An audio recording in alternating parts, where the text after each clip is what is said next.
O Congresso Brasileiro de Missões é uma oportunidade também de confraternização entre missionários. O evento reúne pessoas que têm a vocação para levar o Evangelho por meio das ações. Por isso, um evento como o Congresso é ainda uma chance de apontar direções e criar estratégias para realizar este serviço.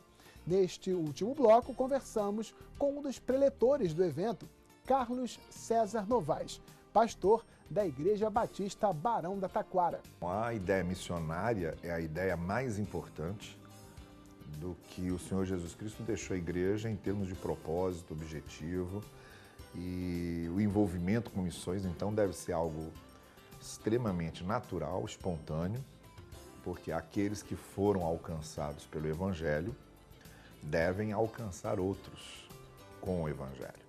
Então, eu acredito que o movimento missionário, o movimento da proclamação do Evangelho a outros povos, expandindo-se através de além fronteiras, é algo essencial para a própria identidade de uma igreja. A gente tem um projeto que se repetiu ao longo dos últimos 6 anos em diversos lugares.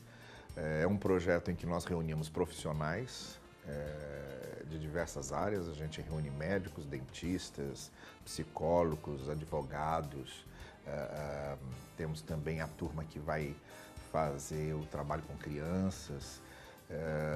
Então, a gente que vai ajudar a cortar cabelo, distribuição de roupas, palestras para grávidas.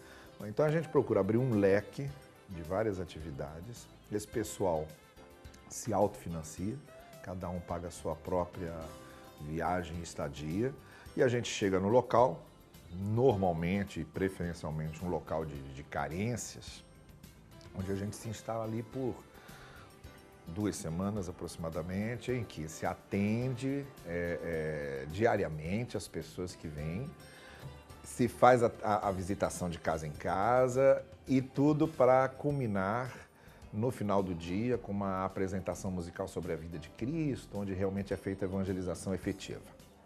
A gente já fez isso no interior de Minas, no interior de São Paulo, fizemos isso no Cariri, onde inclusive por causa desse projeto nós temos uma igreja organizada, e essa igreja já tem uma congregação, e o maior desafio de todos eles que foi junto com a comunidade, com as comunidades ribeirinhas no Amazonas. A gente ficou lá 15 dias indo a cada comunidade levando esses serviços e essa proclamação do Evangelho. Então, é um negócio que mexe realmente com a igreja, envolve muito. A última vez para Manaus nós levamos 70 pessoas. E cada um lá ficando em barracas, assim, nas comunidades. É um negócio muito, muito interessante, envolve muito nesse trabalho missionário.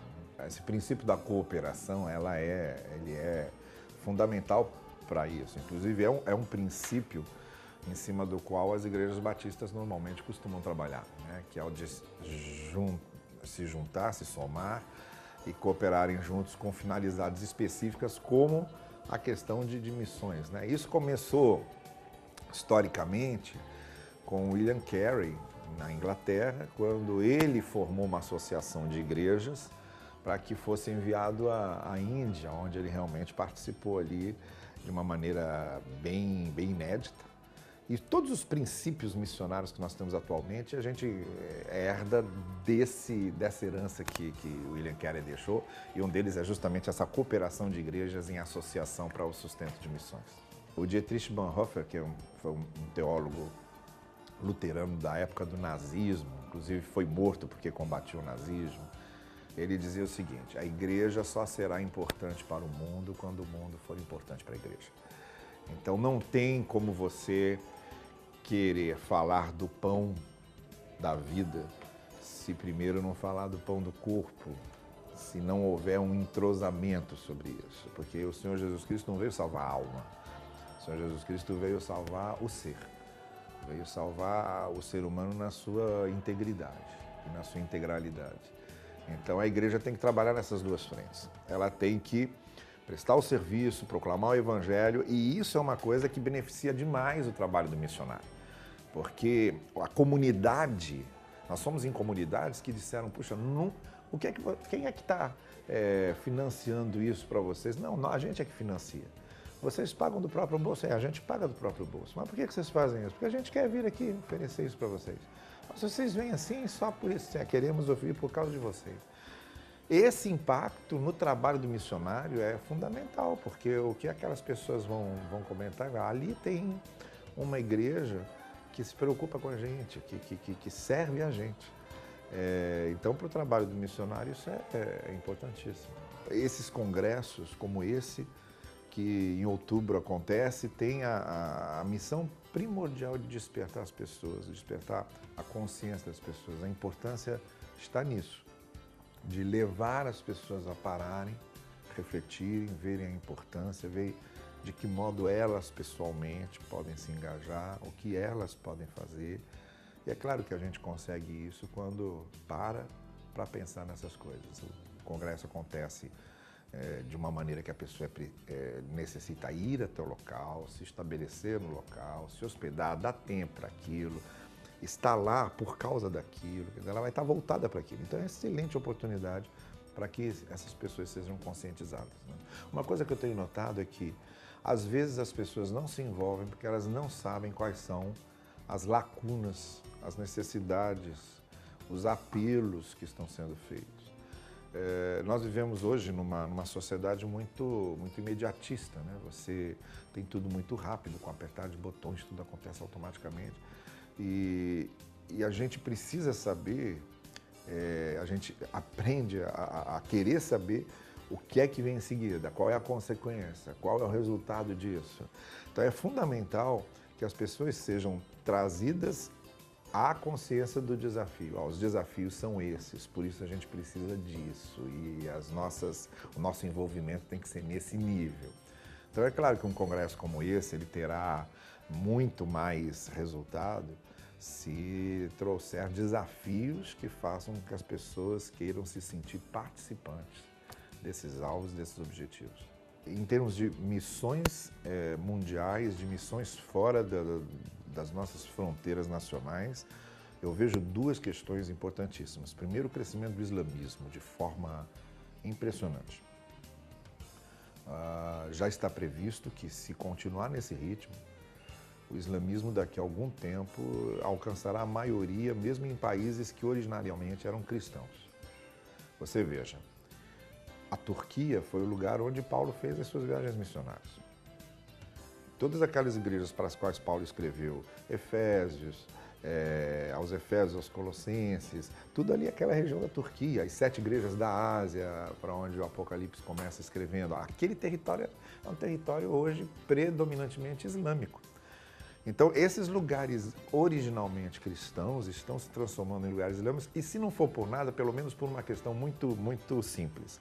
Os cristãos estão tendo menos filhos e os islâmicos não têm esse problema com filhos. Aliás, interessa a eles que em países onde eles estão haja mais filhos, até para que eles se tornem mesmo maioria. Então, nós vamos ter muita gente no islamismo que precisa conhecer o Evangelho e precisam ser evangelizados.